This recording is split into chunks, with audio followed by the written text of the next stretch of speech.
Last fall, I had the opportunity to take my godson to Washington, D.C. for a little godson, godmother visit. I've taken my children, I've taken my nieces. I think it's a real privilege to be able to take young people to visit Washington, D.C., especially for the first time. And of course, one of the places we went was to Arlington Cemetery.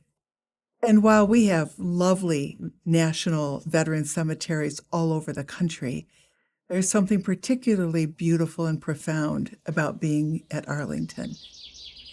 Its history, its location. It's very quiet. It's very lovely.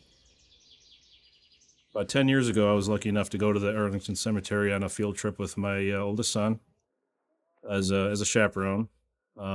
Didn't really know what to expect and wasn't, probably mentally prepared for what was going to happen, but it was a very moving experience.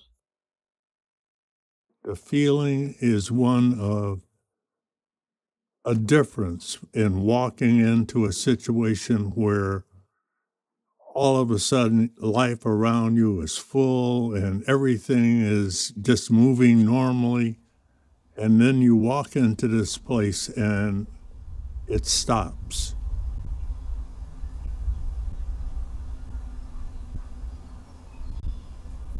Every grave at Arlington or even at the tomb could be you.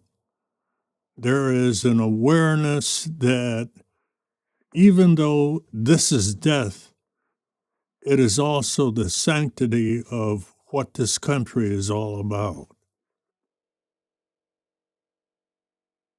One of my family members who's buried at Arlington is John Alexander Watson. He was my father's only sibling, and he died on May 4th, 1944, shot down over Germany.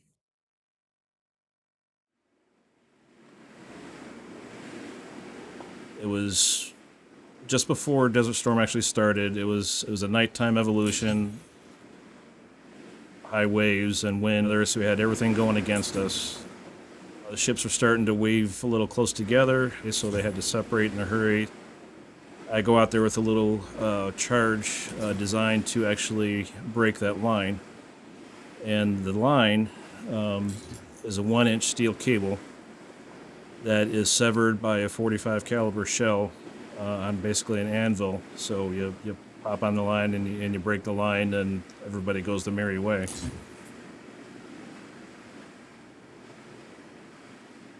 We had set several detonators on an IED and set it on the side of the road. What happened was it didn't explode.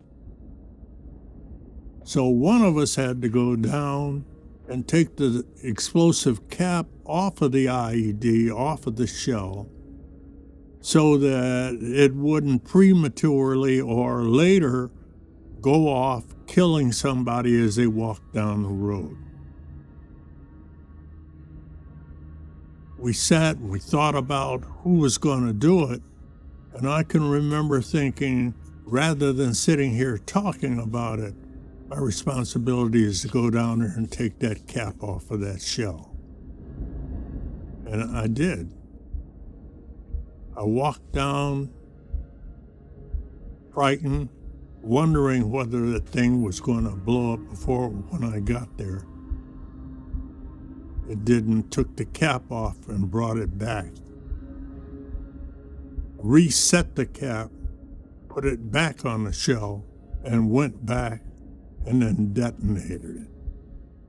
It's a kind of precursor, I guess, if you will, about how short and how cheap life is. I don't worry about the next generation of Americans.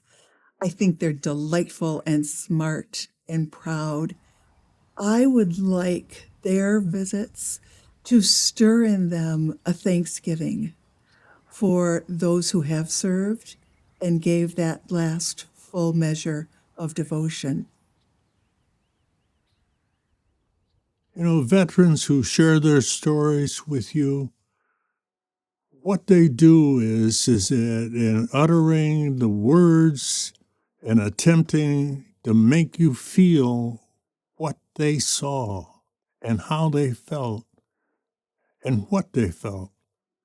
It becomes real for you to listen to them, to understand the degradation that they went through, the anguish, the thought of war, the idea of killing for the sake of killing. It is real.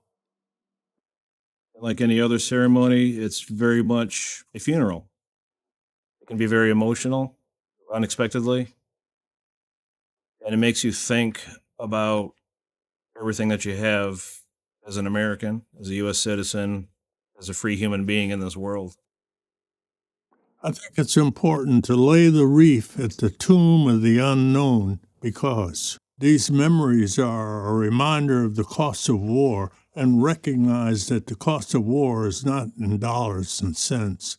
It's in the lives of men and women.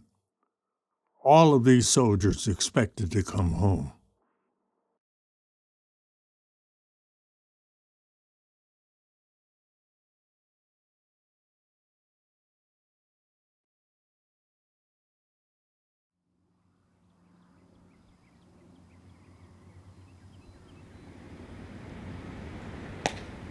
Ladies and gentlemen, may I have your attention, please?